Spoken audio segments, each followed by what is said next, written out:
तो हुआ था। और उसके बाद तीसरा जो युद्ध हुआ था वो 1965 के बाद हुआ था, जो कि एक कारगिल युद्ध का पाकिस्तान की जिहादी और भारत के बीच हुआ था। यानी अगर हम इस क्वेश्चन का आंसर देखें तो ऑप्शन नंबर 2 हमारा करेक्ट है। चलिए नेक्स्ट क्वेश्चन देखते हैं। और नेक्स्ट क्वेश्चन हमारा है, जब ग्रीनविच में दोपहर के 1 बजे हो, यानी जब ग्रीनविच में दोपहर के 1 बजे हो तो उस समय भारत का मानक समय क्या होगा। बहुत इंपॉर्टेंट क्वेश्चन है। इस टाइप के क्वेश्चन हमें ज्यादा देखने को मिलते हैं। जब ग्रीनविच में दोपहर के 1 बजा हो तो उस समय भारत का मानक समय क्या होगा। बहुत अच्छा क्वेश्चन है। तो अगर हम इसमें देखें तो ऑप्शन नंबर हमारा 4 करेक्ट हो जाएगा। कौन सा 4 जो है वो करेक्ट हो जाएगा। शाम के 6:30 बजे होंगे। उसका कारण क्या है कि जो शाम के 6:30 बजे होंगे,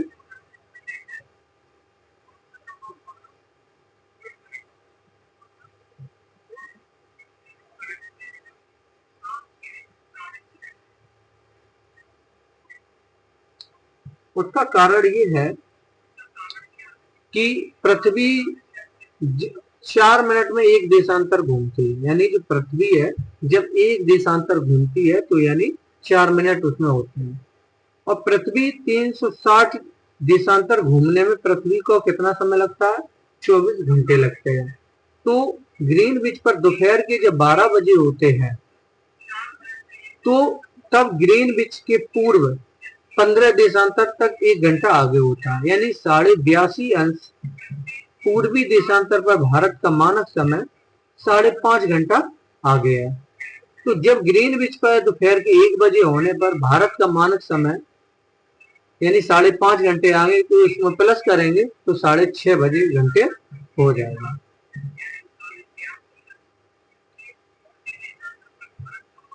चलिए नेक्स्ट क्वेश्चन देखते हैं।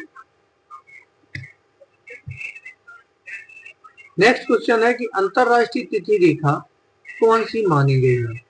यानी जब जो अंतरराष्ट्रीय तिथि रेखा है उसे हम मानते हैं 180 अंश डिग्री देशांतर। यानी अंतरराष्ट्रीय तिथि रेखा को ऑप्शन नंबर 4 हमारा करेक्ट है, 180 अंश देशांतर।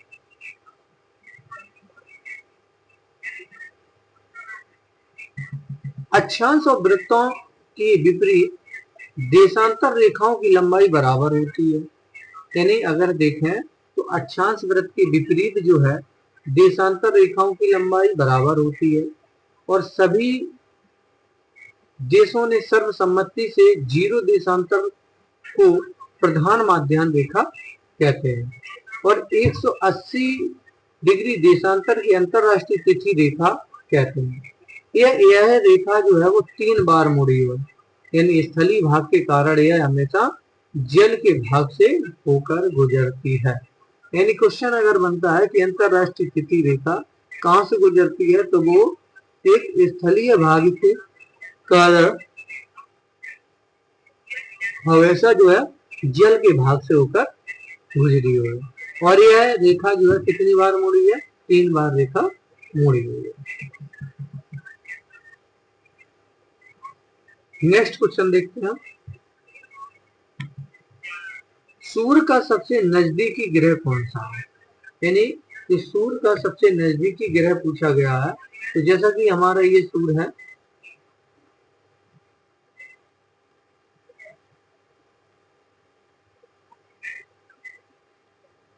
अगर इस सूर्य को है तो सबसे नजदीक ग्रह हमारा पहले बुध होगा, फिर शुक्र होगा, फिर हमारी पृथ्वी होगी,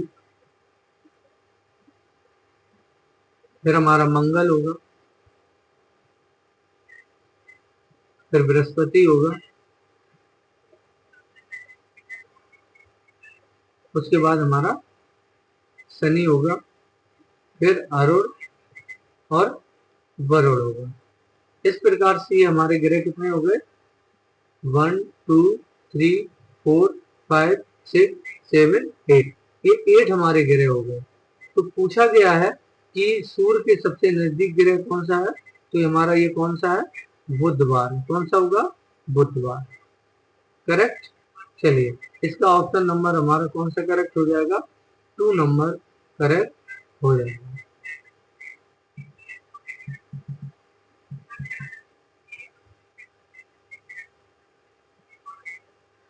बुध जो है सूर्य के सबसे निकट है और यह सूर्य का चक्कर लगाने में कितना समय लगाता है? 88 दिन का समय लगता है, क्योंकि यह बुध जो है शुक्र के समीप है।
चलिए नेक्स्ट क्वेश्चन पे आते हैं और नेक्स्ट क्वेश्चन को देखेंगे कि एक नाविक के लिए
नेक्स्ट क्वेश्चन है हमारा कि एक नाविक के लिए निम्नलिखित में से कौन सा एक अधिक उपयोगी है। यानी नाविक के लिए नाव जो यूज करते हैं तो उसके लिए हमें एक नाविक के लिए किसकी जरूरत पड़ती है, तो वो पड़ती है मार्केटर प्रक्षेप की। यानी अगर हम इसके अनुसार देखें तो क्वेश्चन नंबर हमारा फर्स्ट करेक्ट हो गया। फर्स्ट नंबर जो करेक्ट होगा तो मार्केटर प्रक्षेप से क्या हो रहा है, जो मार्केटर प्रक्षेप जो होता है उस पर एक खींची की प्रत्येक सरल रेखा जो है वो अक्षांश रेखाओं को एक निश्चित कोण पर काटती है और इसी प्रकार कोई भी सरल रेखा देशांतर रेखाओं को भी एक निश्चित कोण पर काटती है। अतः ऐसी सीधी रेखा जो मार्केटर चार्ट पर दो स्थानों को मिलाती है, नव संचालन में मार्केटर प्रक्षेपण का प्रयोग किया जाता है।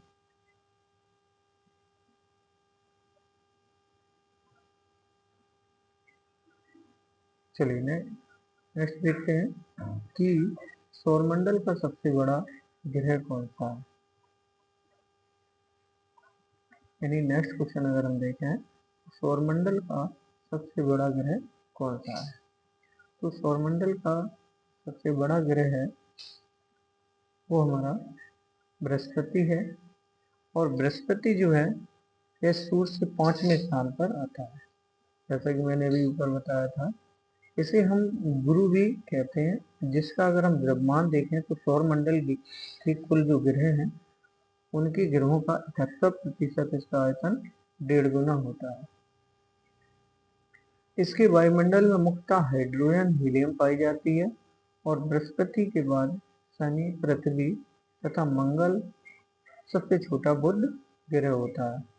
तो इसमें सब करेक्ट आंसर हमारा कौन सा हुआ, सेकंड नंबर जो है तो हमारा करेक्ट है। चलिए नेक्स्ट देखते हैं पृथ्वी की उत्पत्ति की निहारिका परिकल्पना का प्रतिपादन किसने किया। पृथ्वी की उत्पत्ति की निहारिका परिकल्पना का जो प्रतिपादन किया वो किसने किया, यानी इस क्वेश्चन का आंसर हमारा कौन सा हो जाए, बहुत इंपॉर्टेंट है। तो जो पृथ्वी की उत्पत्ति जो निहारिका की परिकल्पना का प्रतिपादन किया वो किया लाप्लास ने। किसने किया, लाप्लास ने, यानी ऑप्शन नंबर 4 हमारा इसका करेक्ट है। जो लाप्लास है जो कि पृथ्वी की उत्पत्ति की विभिन्न परिकल्पनाएं भी अलग अलग भूगोलवेत्ता ने दी है, लेकिन इस क्वेश्चन के अनुसार अगर देखें तो निहारिका की जो परिकल्पना दी है वो लाप्लास ने दी है। ऑप्शन नंबर 4 हमारा करेक्ट हो जाएगा।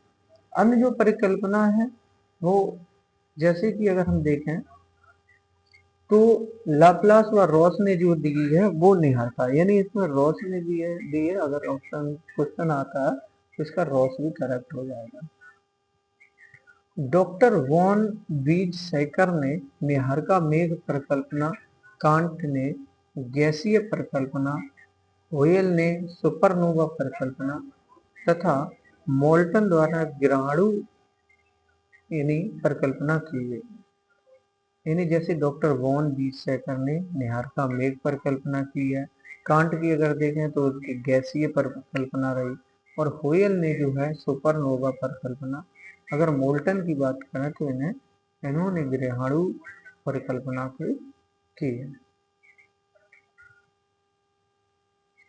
चलिए नेक्स्ट देखते हैं क्वेश्चन, और नेक्स्ट क्वेश्चन हमारा है, कांट ने पृथ्वी की उत्पत्ति से संबंधित किस परिकल्पना का प्रतिपादन किया। जैसा कि मैंने अभी आपको बताया कि जो कांट ने की है वो एक कारक परिकल्पना की है, यानी कांट ने पृथ्वी की उत्पत्ति की एक कारक परिकल्पना की है।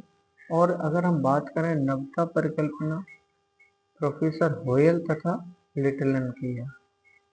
उच्चक तारा परिकल्पना कास्टे तथा वफन द्वारा जो है वो ज्वारीय परिकल्पना जेम्स जीन्स द्वारा, निहारिका लाप्लास हुआ रॉस द्वारा अगर बात करें तो वायव राशि परिकल्पना इमैनुअल कांट द्वारा की गई।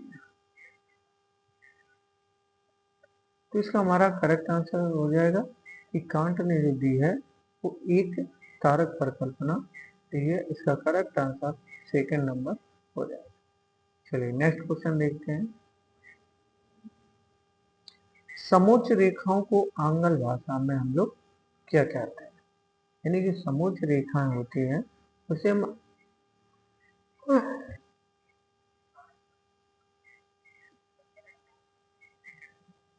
अगर हम देखें तो आंग्ल भाषा में उसे हम बोलते हैं आइसोहिप्सी। क्या बोलते हैं? आइसोहिप्सी। यानी इसका ऑप्शन नंबर अगर हम देखें तो सेकंड नंबर हमारा करेक्ट हो जाएगा, आइसोहिप्सी।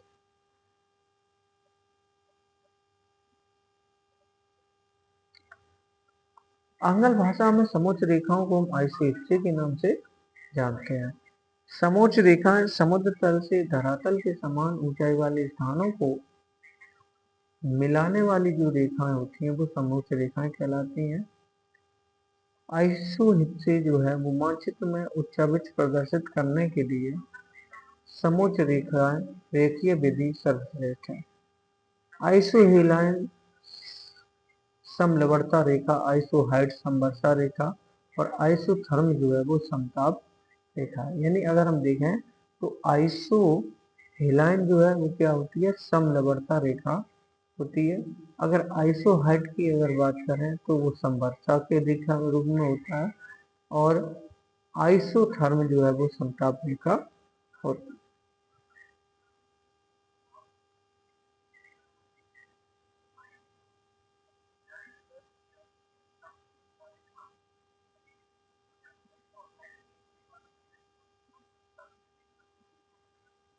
चलिए नेक्स्ट क्वेश्चन, पृथ्वी की अपने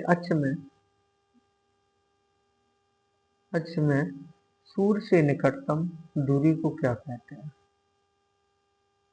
यानी पृथ्वी की अपने कक्ष में सूर्य से निकटतम दूरी को क्या कहते हैं, यानी जो पास होती है उसे हम बोलते हैं किस नाम से जानते हैं। इसका करेक्ट आंसर हो जाएगा ऑप्शन,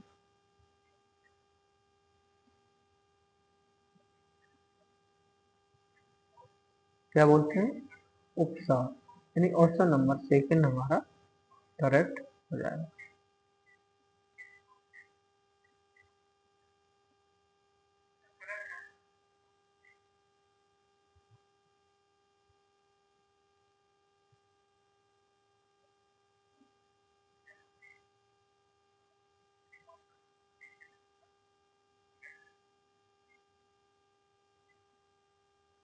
पृथ्वी की अपने अक्ष में सौर से भी निकटतम दूरी को उपसौर के हम लोग नाम से जानते हैं।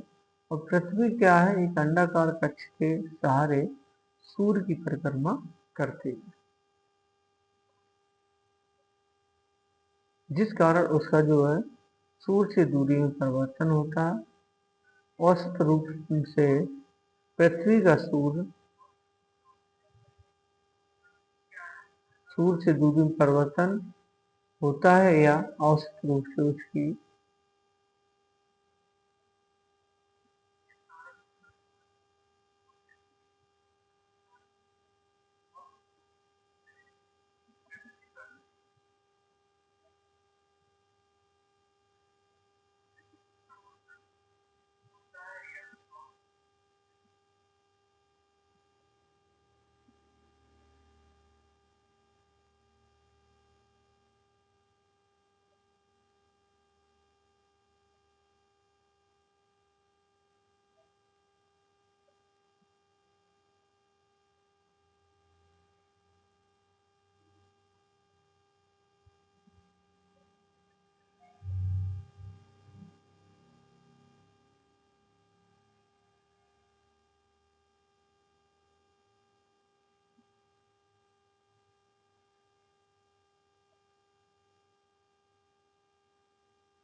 जिस कारण से उसका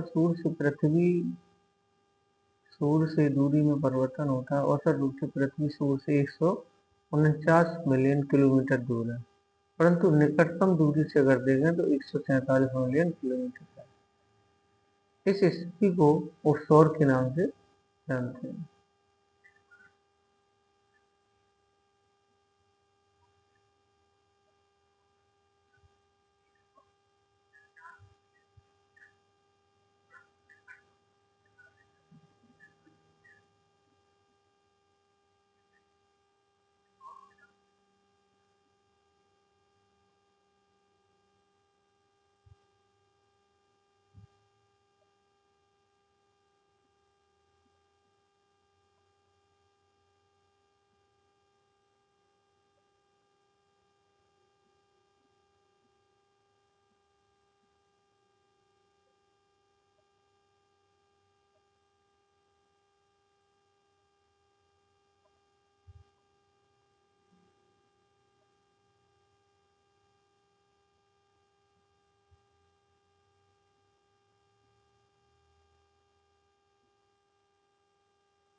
चलिए नेक्स्ट क्वेश्चन देखते हैं। और नेक्स्ट क्वेश्चन हमारा, भारतीय सर्वेक्षण विभाग के 1:5000 मापने वाले स्थलाकृतिक मानचित्रों में कृषि क्षेत्र को प्रदर्शित करने निम्नलिखित में कौन सा रंग प्रयोग किया जाता है?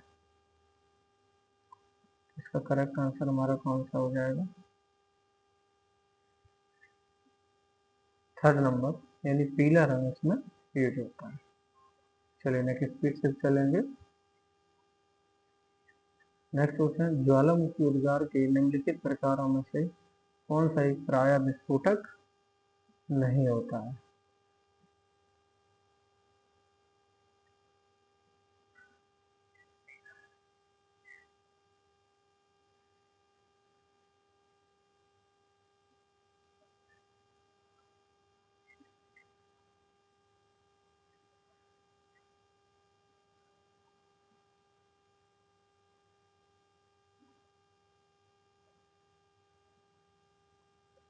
ज्वालामुखी उद्गार के निम्नलिखित प्रकारों में से कौन सा एक प्रायः विस्फोटक नहीं होता है? तो वो नहीं होता हवायन। कौन सा नहीं होता? हवायन, यानी ऑप्शन नंबर 2 हमारा करेक्ट होगा।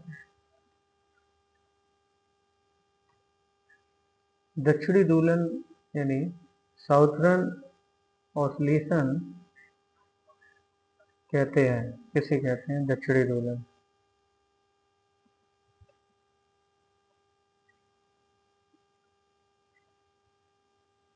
इसका करेक्ट आंसर है 2 नंबर। कौन सा नंबर है? 2 नंबर। नहीं, दक्षिणी अमेरिका तापमान तथा वायु भार के मध्य घनिष्ठ संबंध।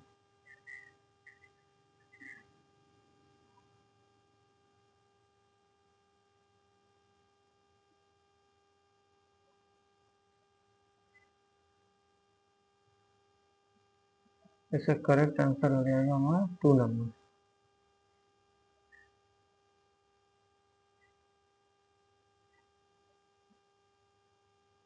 ये ऑप्शन नंबर 2 हमारा करेक्ट हो जाएगा।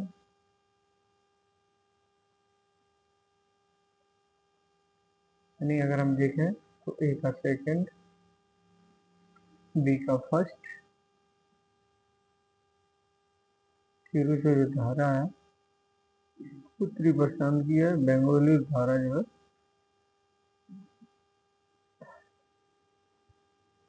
दक्षिणी प्रशांत।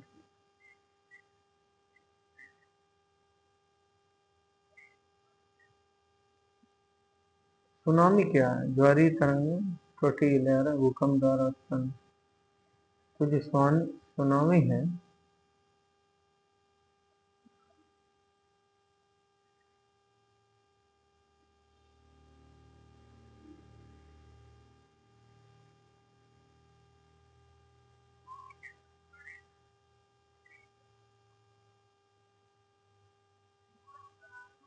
सुनामी क्या है?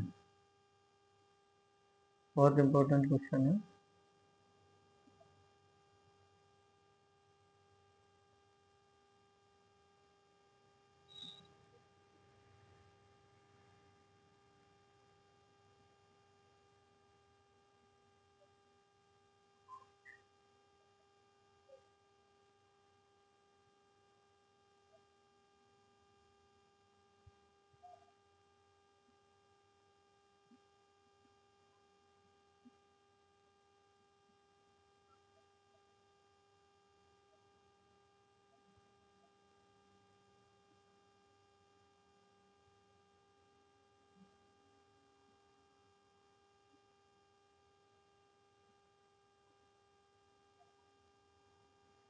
सुनामी जो होती है वो भूकंप द्वारा उत्पन्न तरंग होती है।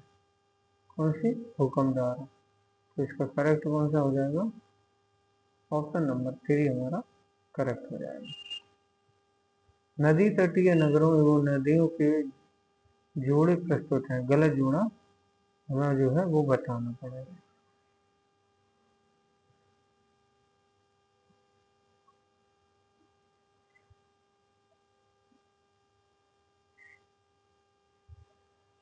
तो इसका ऑप्शन नंबर है 3rd।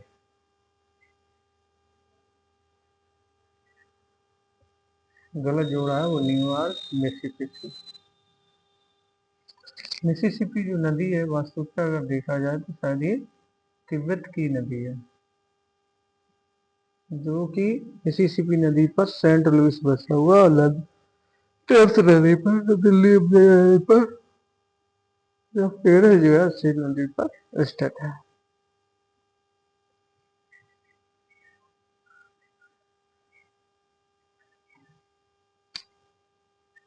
इसी झील के चारों ओर बसा गांव किस रूप में प्रतिरूप है?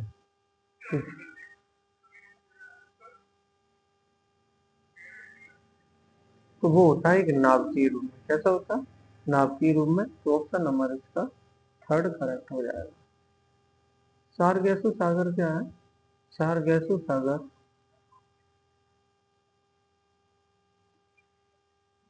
सारगेसु जो सागर है वो एक सागरीय वनस्पति का क्षेत्र है जो कि उत्तरी अटलांटिक महासागर में विस्तृत रेखीय धारा गल्फ स्ट्रीम तथा कनारी द्वारा एक प्रति चक्रवर्ती प्रवाह क्रम पाया जाता है और इस चक्र के अंतर्गत शांत एवं गतिहीन जल पाया जाता है, जिसमें सारगेसु नामक जो सागरीय घास पाई जाती है, जिसके कारण वह अंडाकार में विस्तृत भाग को सारगेसु सागर के नाम से जानते हैं।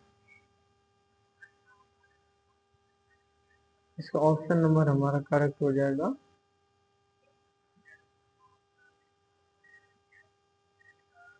वनस्पति का, सागरीय वनस्पति का क्षेत्र, ऑप्शन नंबर था।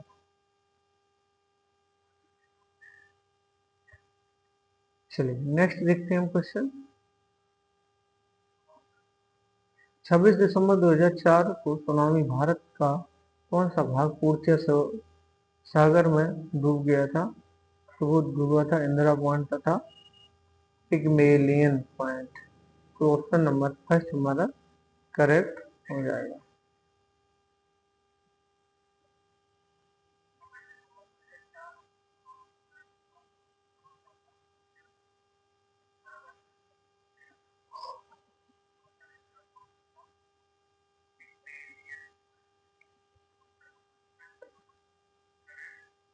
ये इंडोनेशिया के किनारे इसमें एक भूकंप आया था। चलिए नेक्स्ट क्वेश्चन देखते हैं हम 28 नंबर। निम्नलिखित जीवाणुओं में से किस में एक सर्वाधिक स्पीसीज विविधता पाई जाती है?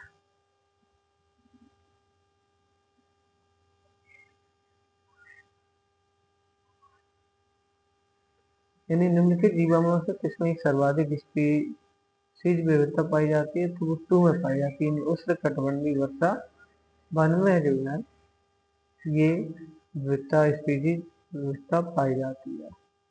यानी ऑप्शन नंबर अगर हम देखें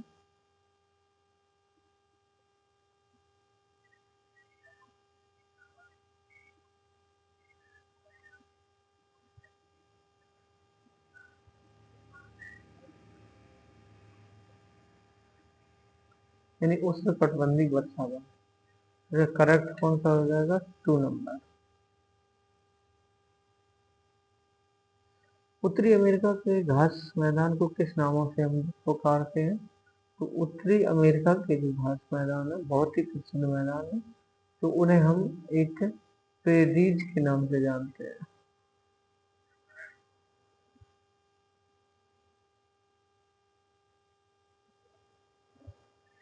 यानी प्रेरीज के नाम से इसका ऑप्शन नंबर ए हमारा फर्स्ट हमारा करेक्ट हो जाएगा। चलिए नेक्स्ट क्वेश्चन देखेंगे।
नेक्स्ट क्वेश्चन नंबर है कि सूची फर्स्ट को सूची सेकंड से हम को सम्मिलित करना है, और हम इसमें देखेंगे कि एक साइड हमको जनजातियां दी गई है और एक साइड उनके राज्य दिए गए हैं। तो हमें ये बताना है कि कौन से राज्य में कौन सी जनजाति निवास करती है। तो हम इसमें देखेंगे कि जैसे कुकी है, तो जो कुकी जनजाति है वो कहाँ निवास करती है, मणिपुर में करती है। तो कहाँ करती है, मणिपुर। और अगर हम देखें तो जो बकरवाल है वो जम्मू कश्मीर में निवास करती है। मोपला, अगर हम मोपला की बात करें तो यह केरल में निवास करती है। कहाँ करती है, केरल में। और अगर हम बफर की बात करें तो यह गुजरात में निवास करती है। तो इसके अनुसार अगर देखें तो ऑप्शन नंबर हमारा थर्ड जो है वो करेक्ट हो जाएगा। कुकी मणिपुर, बकरवाल जम्मू कश्मीर, मोपला केरल में, डफर जो है डाफर वो गुजरात में निवास करती है। निम्नलिखित महाद्वीपों में से किस एक में जनसंख्या वृद्धि की न्यूनतम दर, यानी कि जनसंख्या वृद्धि की जो न्यूनतम दर है वो किस महाद्वीप में है। तो वो एक ऐसा यूरोप महाद्वीप है जिसमें न्यूनतम जनसंख्या वृद्धि है। ऑप्शन नंबर 4 हमारा करेक्ट हो जाएगा। क्योंकि विश्व में सबसे अधिक जो जनसंख्या वृद्धि वाला जो देश है वो चार है। कौन सा है, चार है। यहाँ पर एक देश के रूप में है जो कि विश्व में सबसे अधिक जनसंख्या वृद्धि वाला देश है, चार, जहाँ की वृद्धि दर जो है वो 3.3% वार्षिक। जबकि अगर न्यूनतम वृद्धि वाला देश देखें तो वो जर्मनी है। अगर विश्व में सबसे न्यूनतम की अगर बात करें तो जर्मनी है, जहाँ की वार्षिक जनसंख्या वृद्धि जो है 0.1% है। इसी से महाद्वीप की स्थिति में यूरोप की वृद्धि दर जो है सबसे कम है, क्योंकि 0.3% है। उत्तरी अमेरिका में 0.9% है, और ऑस्ट्रेलिया का देखें तो 1.5% है, तथा दक्षिणी अमेरिका की सबसे अधिक देखने को मिलती है तो 2.3% है। चलिए नेक्स्ट क्वेश्चन अगर हम देखें, दक्षिण एशिया के निम्नलिखित देशों में से किसमें एक अधिकतम नगरीकरण स्तर है। तो दक्षिण एशिया के जो नगरीकरण स्तर है वो है पाकिस्तान में। यानी दक्षिण एशिया में अगर हम देखें तो सबसे अधिक नगरीकरण जो पाकिस्तान का है उसका नगरीकरण 34.7% है। इसी क्रम में अगर देखें तो बांग्लादेश 25.2% है, नेपाल में 15.8% है, तथा श्रीलंका का नगरीकरण प्रतिशत 15.3 है। तो दक्षिणी एशिया का सबसे अधिक जो नगरीकरण है वो पाकिस्तान का है। तो ऑप्शन नंबर देखें तो थर्ड करेक्ट है।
तो जो बुशमैन हैं वो कालाहारी रेगिस्तान में रहते हैं। ये क्वेश्चन सबसे अधिक पूछा जाता है क्योंकि दक्षिण अफ्रीका के कालाहारी मरुस्थल में बुशमैन नामक एक आखेटक जात रहती है, जो कुछ शताब्दियों पूर्व ये लोग अधिक विस्तृत भूक्षेत्र में निवास करते थे, क्योंकि आखेट द्वारा जीविका निर्वाह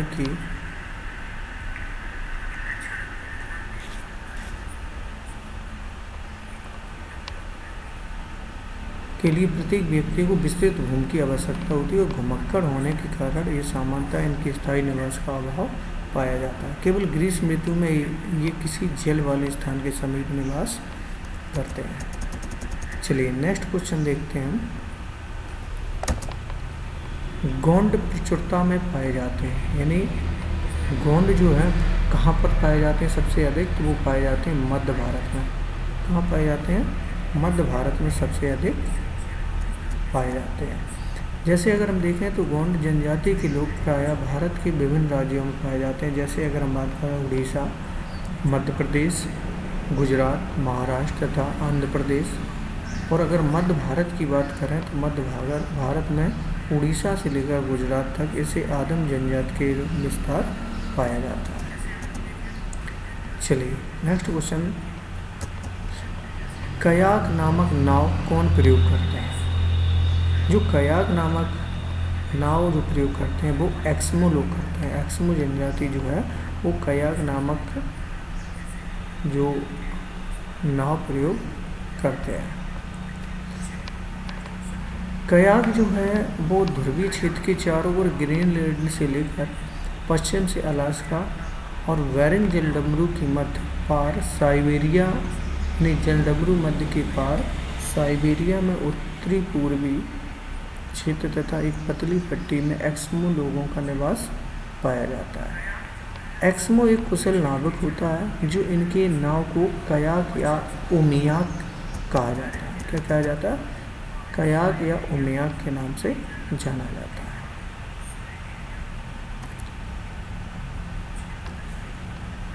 नेक्स्ट क्वेश्चन। विश्व में जनसंख्या की दृष्टि से भारत का चीन के पश्चात द्वितीय स्थान है। तृतीय स्थान किस देश का है? तो हमें तीसरा स्थान जो है भारत चीन के बाद वो है संयुक्त राज्य अमेरिका का। कौन सा है? संयुक्त राज्य अमेरिका का है, यानी ऑप्शन नंबर 2 हमारा करेक्ट है। चीन की कुल जो जनसंख्या है वो 127.76 करोड़ थी। भारत की जनसंख्या 2001 की जनगणना के अनुसार 102.7 करोड़ थी। संयुक्त राज्य अमेरिका की जनसंख्या 27.8 करोड़ तथा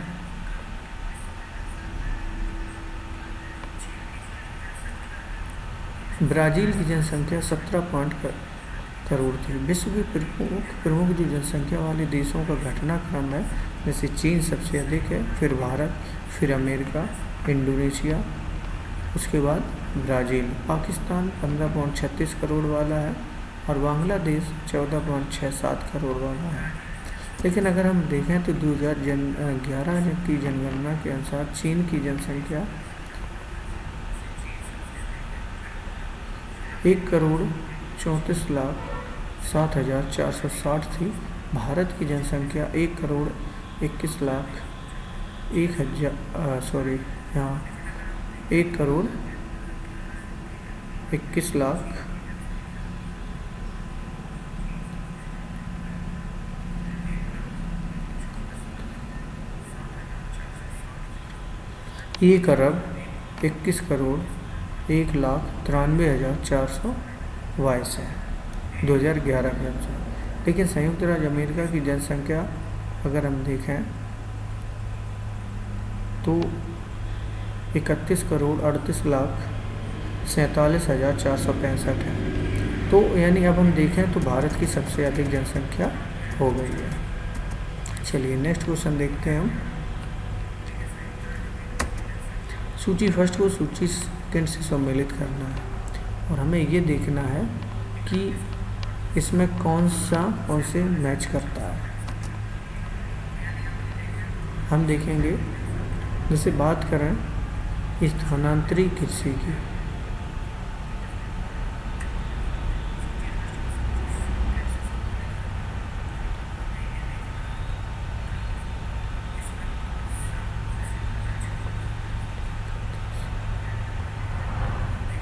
तो हम देखें स्थानांतरी जो कृषि है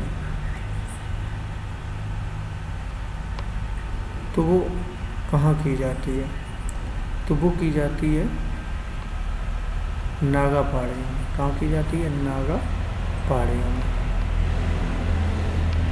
जीविका की अगर हम बात करें तो यह कहाँ की जाती है जीविका, तो वो की जाती है गंगा के डेल्टा में।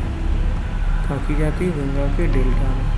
अगर हम वाणिज्य की बात करें तो वाणिज्य कृषि सबसे ज़्यादा कहाँ की जाती है, तो वो की जाती है अमेरिका के प्रेयरी क्षेत्रों में।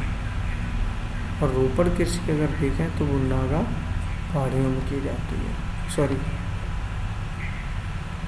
असम के बागानों में।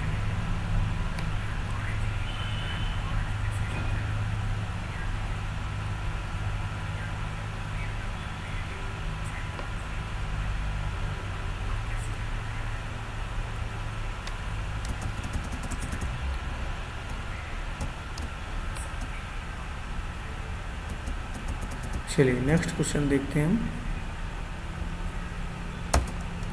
निम्नलिखित देशों में से कौन सा एक वोल्फ्राम यानी टंगस्टन अयस्क का प्रमुख उत्पादक है, तो इसका करेक्ट आंसर है 2 नंबर यानी चीन।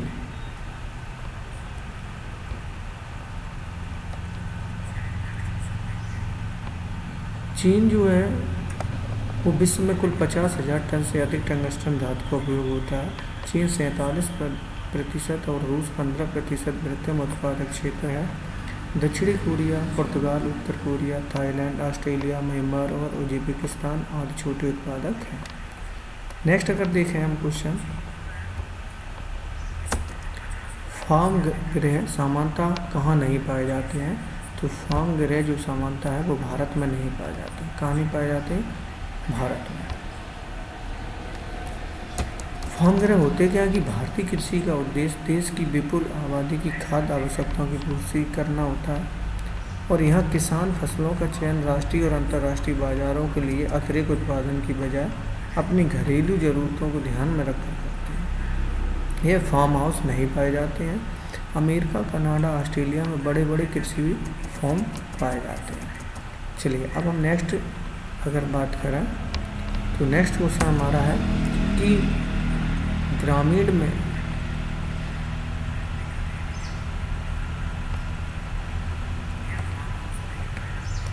ग्रामीण आदिवासियों में किस प्रकार के व्यवसायों की प्रधानता रहती है। तो ग्रामीण आदिवासियों में जो प्राथमिकता होती है वो प्राथमिक व्यवसायों की होती है और प्राथमिक व्यवसायों के जो अंतर्गत हमारे सबसे ज़्यादा जो कृषि से संबंधित हैं वो सभी ग्रामीण क्षेत्रों में ही होती है। प्राथमिक व्यवसायों की प्रधानता ग्रामीण आदिवासियों में अधिक पाई जाती है क्योंकि यहाँ ग्रामीण आदिवासी प्राथमिक व्यवसाय, कम जनसंख्या घनत्व, विस्तृत भूमि उपयोग, प्रतिरूप, भेद व पुराने आगमन से। चलिए नेक्स्ट क्वेश्चन देखते हैं।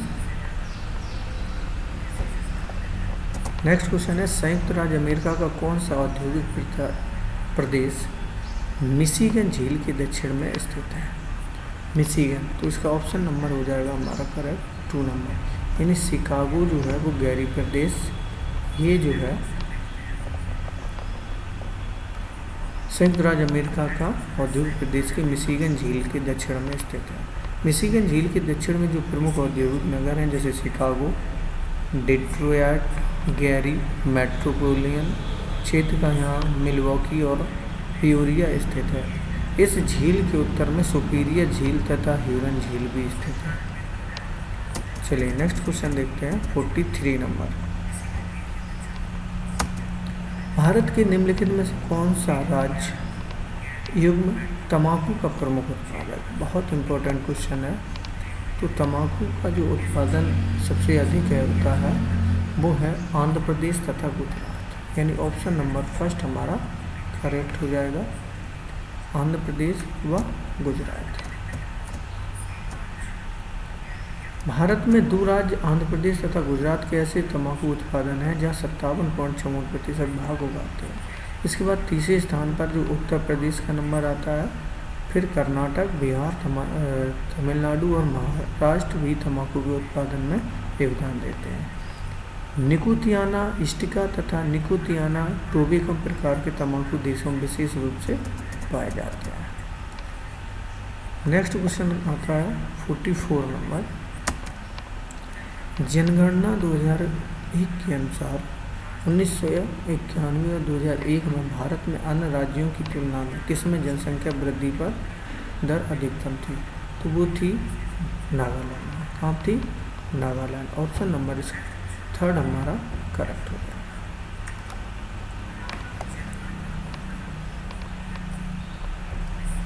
चलिए नेक्स्ट क्वेश्चन देखते हैं। यानी जो अगर नागालैंड देखें अगर 2001 के अनुसार तो वहाँ की 64.41% थी, जबकि तमिलनाडु की 11.9% और उत्तर प्रदेश की 25.80% और उड़ीसा की जनसंख्या वृद्धि 15.94% थी। जनगणना 2011 के अंतिम आंकड़े के अनुसार सर्वाधिक 10 की वृद्धि वाला जो राज्य है वो केंद्र शासित क्षेत्र दादर और नगर हवेली 55.9% है। अब हम बात करते हैं राष्ट्रीय राजमार्ग संख्या 2 किन दो नगरों को जोड़ती है? क्वेश्चन है हमारा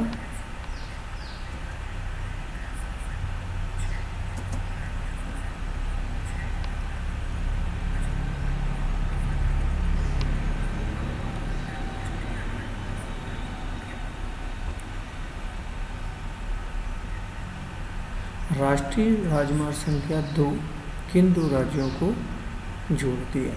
तो वो जोड़ती है दिल्ली तथा कोलकाता को। यानी ऑप्शन नंबर इसका 2 नंबर हमारा करेक्ट हो जाएगा।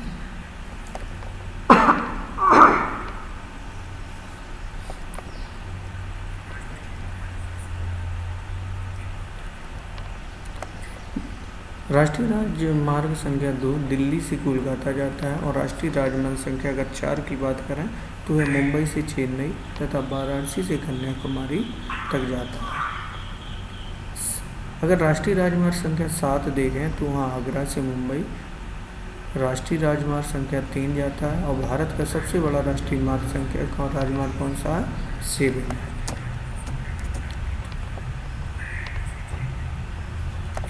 चलिए नेक्स्ट देखते हैं क्वेश्चन।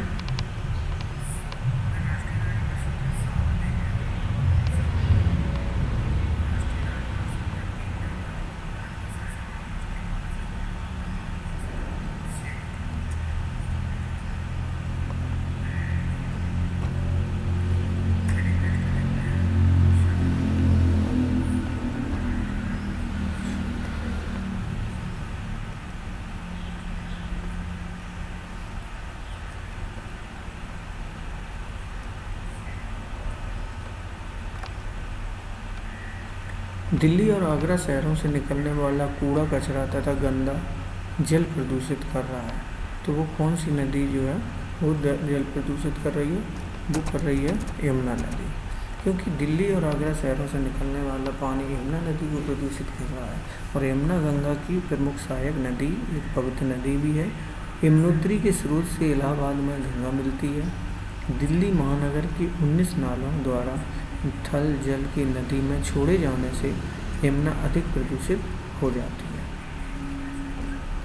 ओखला से आगे चंबल नदी की संगम तथा मथुरा और आगरा नगरों के अपशिष्ट के मिलने से प्रदूषण का स्तर काफ़ी बढ़ जाता है। भारत सरकार इन प्रदूषित जल को साफ करने के लिए विभिन्न योजनाएं भी चला रही है। तो अब इसका अगर हम देखें तो करेक्ट कौन सा हो जाएगा? 46 के लिए 2 नंबर।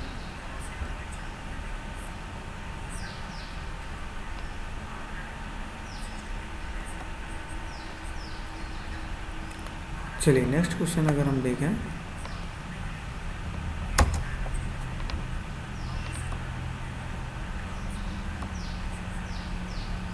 भारत के किस राज्य में जाड़े की ऋतु में सर्वाधिक वर्षा होती है? यानी सर्दियों में सबसे ज़्यादा बारिश कहाँ होती है? तो वो होती है तमिलनाडु में। क्योंकि जाड़े की ऋतु में तमिलनाडु में सबसे सर्वाधिक वर्षा होती है क्योंकि यह प्रायद्वीपीय भारत के दक्षिणी भाग को छोड़कर शीत ऋतु में हवाएं महाद्वीपीय होती हैं, जिसमें मेघाच्छन्न एवं आर्द्रता की मात्रा कम पाई जाती है। अक्टूबर नवंबर में लौटते मानसून से तमिलनाडु तट के क्षेत्र में वर्षा होती है और पश्चिमी विक्षोभ के कारण उत्तर में भारत में वर्षा होती है। तो इसका करेक्ट आंसर है सेकेंड नंबर यानी तमिलनाडु। चलिए नेक्स्ट क्वेश्चन देखते हैं, इसका 2 नंबर करेक्ट है। नेक्स्ट क्वेश्चन हमारा है, असम में स्थानांतरण की खेती को हम लोग किस नाम जानते हैं? यानी असम में जो स्थानांतरणशील जो खेती होती है उसको हम लोग किस नाम से जानते हैं? वो झूमिंग के नाम से जानते हैं। यानी जो झूम कृषि होती है उसको हम एक स्थानांतर कृषि की पद्धति भी है, जो किसी एक स्थान पर खेती करने के बाद उसकी उर्वरा शक्ति समाप्त होने पर उस स्थान को छोड़ दिया जाता है। और आंध्र प्रदेश व उड़ीसा में झूम कृषि को पोड़ू तथा यानी आंध्र प्रदेश और उड़ीसा में अगर हम झूम कृषि को देखें तो वहाँ पर पोड़ू के नाम से हम जानते हैं। असम, त्रिपुरा, नागालैंड, अरुणाचल प्रदेश, मिजोरम में इसे झूम कृषि के नाम से ही जानते हैं।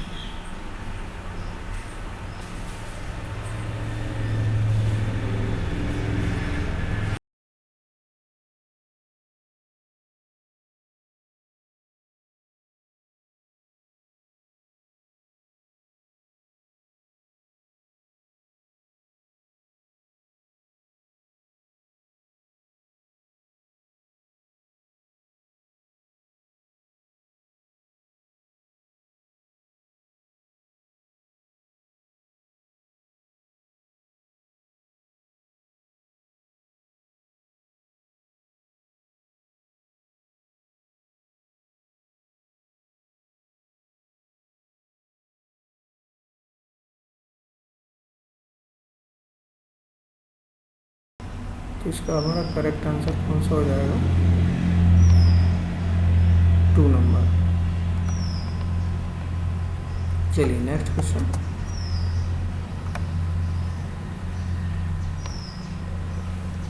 उत्तरी उत्तर प्रदेश में दलदली एवं वनाच्छादित भूमि को हम किस नाम से जानते हैं?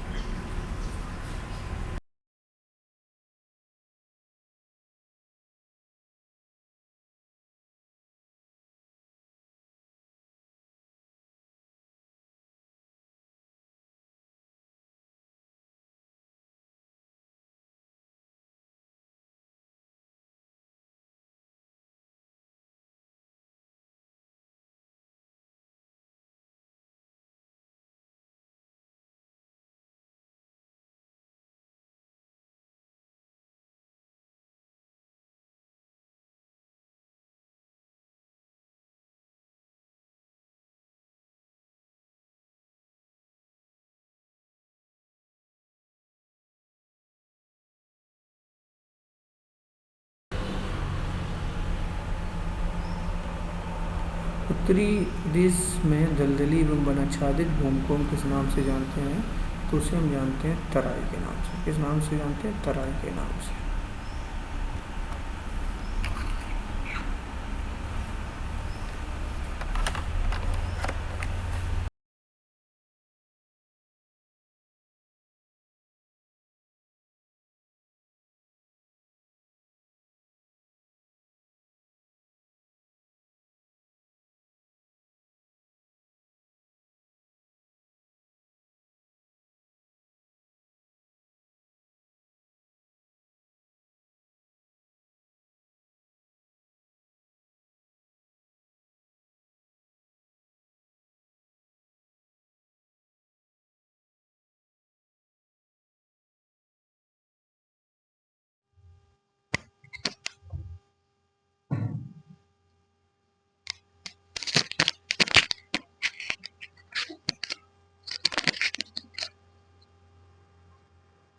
तराई के नाम से जानते हैं तो उत्तर प्रदेश में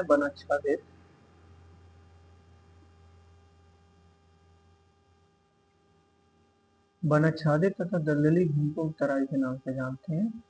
हिमालय की गिरवाद के सहारे पंजाब, उत्तर प्रदेश, बिहार एवं पश्चिम बंगाल राज्यों में फैली मिट्टी को तराई मिट्टी के नाम से कहते हैं।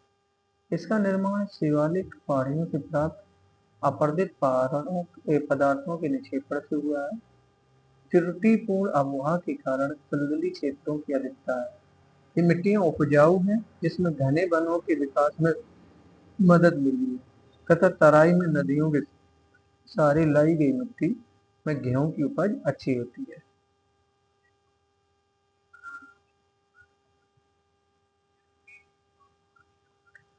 चलिए नेक्स्ट क्वेश्चन हम देखते हैं।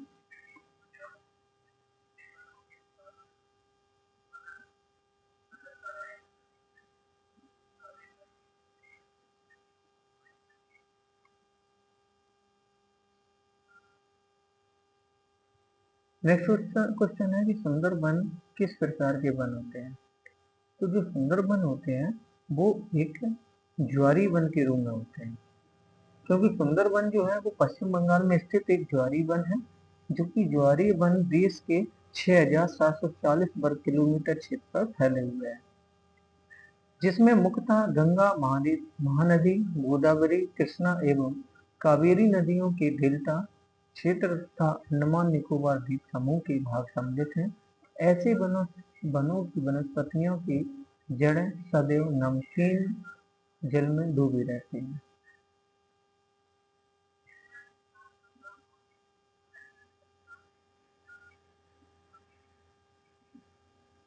तो इसका हमारा करेक्ट आंसर कौन सा हुआ? फर्स्ट नंबर यानी ज्वारी वन। चलिए नेक्स्ट क्वेश्चन।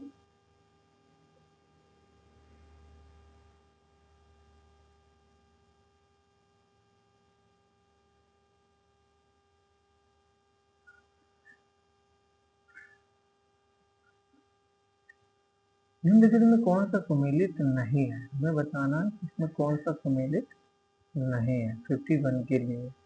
तो इसमें जो सुमेलित नहीं है वो 2 नंबर नहीं है, यानी अगर हम देखें तो भावनगर ज्वारी विद्युत परियोजना के लिए करेक्ट है, कोयना जल विद्युत परियोजना के लिए है, कलपक्कम परमाणु शक्ति केंद्र के लिए है। यह बिल्कुल करेक्ट है। लेकिन इसमें जो 2 नंबर है कोलकाता भूतापी ऊर्जा केंद्र है, ये सही नहीं है।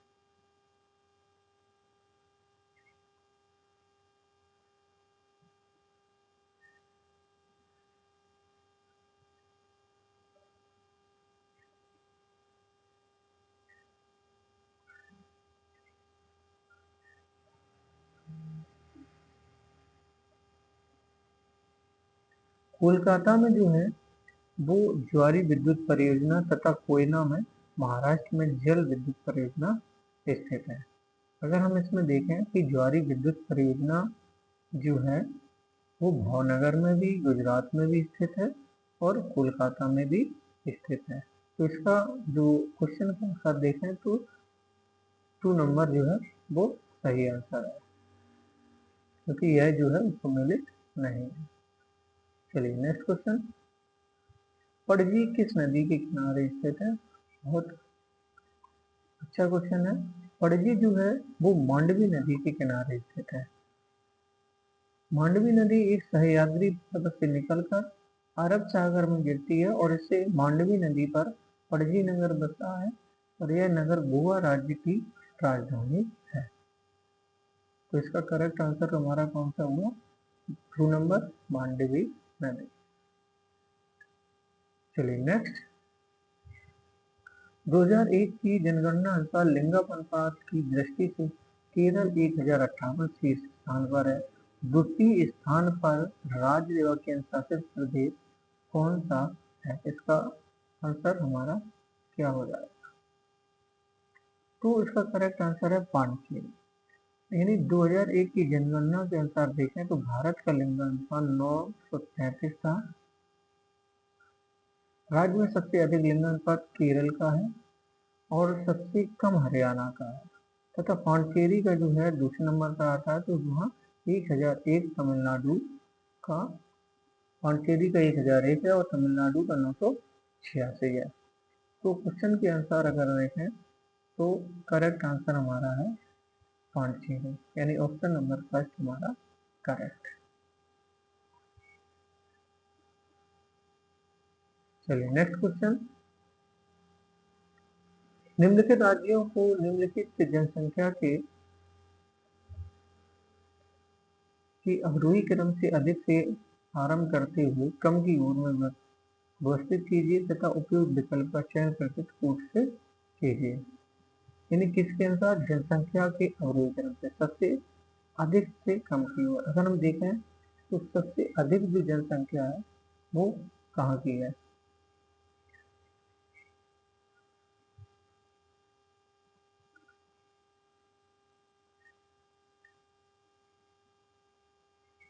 तो इसका करेक्ट आंसर कौन सा हो जाएगा? यानी सबसे अधिक हमारी पहले नंबर अगर देखें तो उत्तर प्रदेश, दूसरा महाराष्ट्र, तीसरा बिहार और चौथा बंगाल। यानी सबसे पहले खा, फिर घा, फिर का और गा। ऑप्शन नंबर हमारा थर्ड करेक्ट है। नेक्स्ट क्वेश्चन है कि सर क्रीक विवाद है, यानी जो सर क्रीक विवाद है वो किनके बीच है? किन दो देशों के मध्य है? तो यह जो है भारत और पाकिस्तान के मध्य है। भारत और पाकिस्तान के बीच सीमा पूर्णतः स्थलीय और समुद्र में जो कश्मीर से आरंभ होकर पंजाब, पश्चिमी राजस्थान और कच्छ प्रदेश तक फैली है। पाकिस्तान कश्मीर का सीमा क्षेत्र पर्वतीय है। भारत और पाकिस्तान के बीच सरक्रीज विवाद है।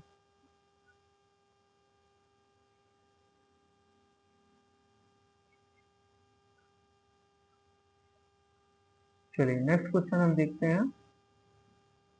यानी एक्स का करेक्ट आंसर कौन सा हो जाएगा? 4 नंबर, भारत और पाकिस्तान।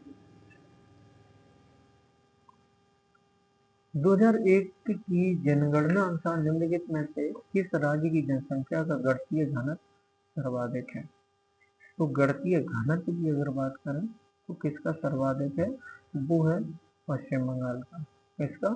पश्चिम बंगाल का। यानी उसका ऑप्शन नंबर करेक्ट हो जाएगा 4 नंबर।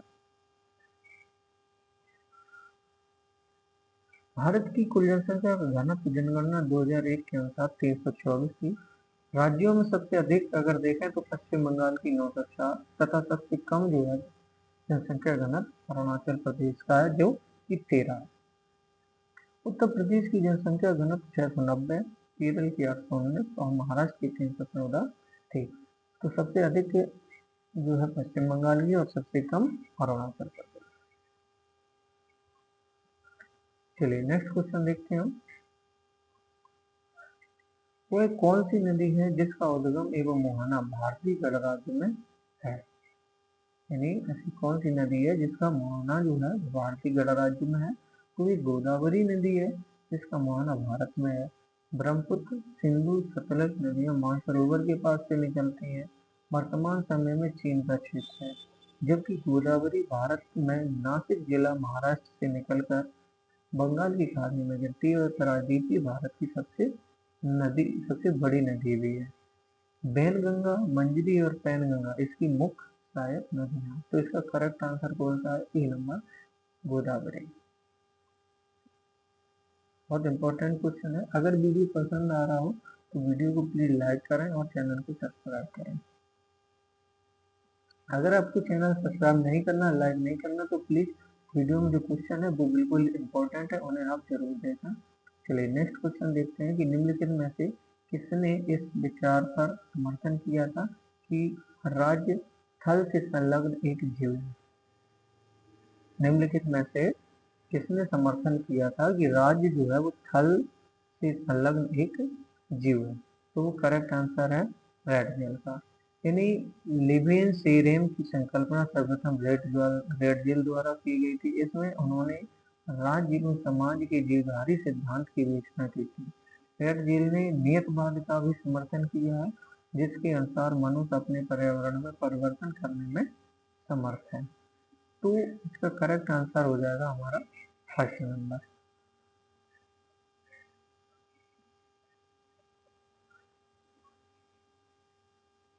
चलिए नेक्स्ट क्वेश्चन देखते हैं हम।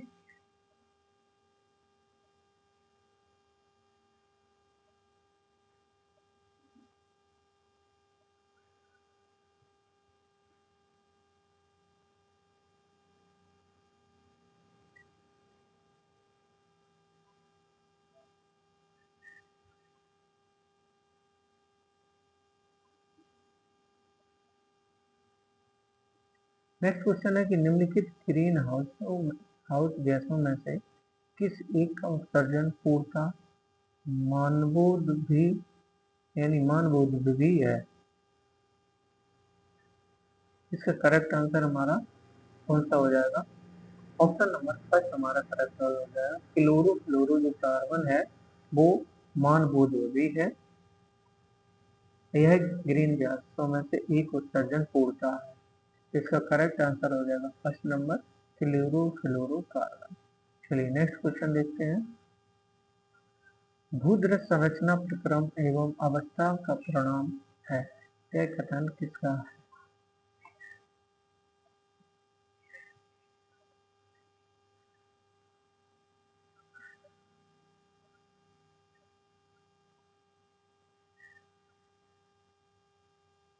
तो भूद्रव संरचना प्रक्रम एवं अवस्था का परिणाम है, यह कथन किसका है?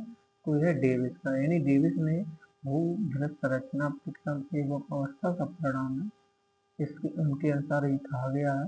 भूविज्ञान के क्षेत्र में चक्रीय पद्धति का अवलोकन सर्वप्रथम जेम्स हटन ने किया। अपर्दन चक्र की संकल्पना का प्रतिपादन भी डेविस ने किया था, जिसके अनुसार भू संरचना प्रक्रम एवं अवस्था का पालन या परिणाम है। डेविस ने अपर्दन चक्र को भौगोलिक चक्र भी कहा है। तो इसका करेक्ट आंसर हमारा कौन सा हो जाएगा? 2 नंबर डेविस। चलिए नेक्स्ट क्वेश्चन हम देखते हैं।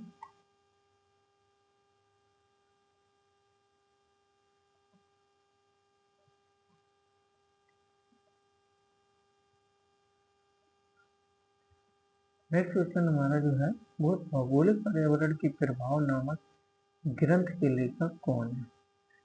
तो इसके ग्रंथ के लेखक जो है वो है हैटनर, यानी ऑप्शन नंबर हमारा करेक्ट हो जाएगा फर्स्ट हैटनर। यानी भौगोलिक पर्यावरण के प्रभाव नामक ग्रंथ के लेखक कौन से हैं? हैटनर।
तो 62 का राइट आंसर है हेटनर, यानी इन्होंने नामक भौगोलिक पर्यावरण के प्रभाव नामक ग्रंथ के लेखक कौन है? हेटनर।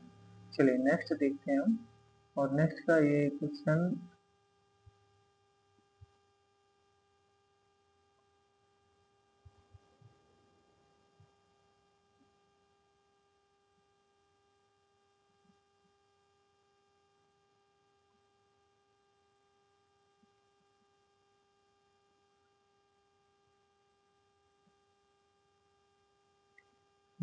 है हमारा 63, जो कि इस वीडियो का लास्ट क्वेश्चन है। अगर वीडियो पसंद आ रहा हो तो प्लीज लाइक करें और चैनल को सब्सक्राइब करना ना भूलें।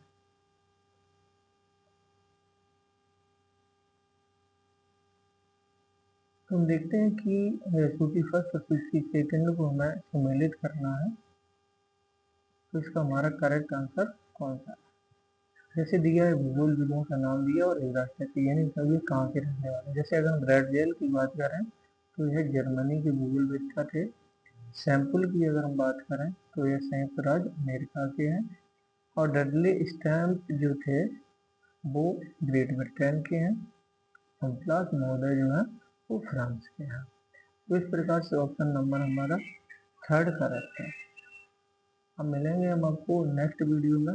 अगर वीडियो पसंद आया तो प्लीज चैनल सब्सक्राइब करें और बेल आइकन प्रेस भी मिलेंगे नेक्स्ट वीडियो। तब तक के लिए जय हिंद, जय भारत।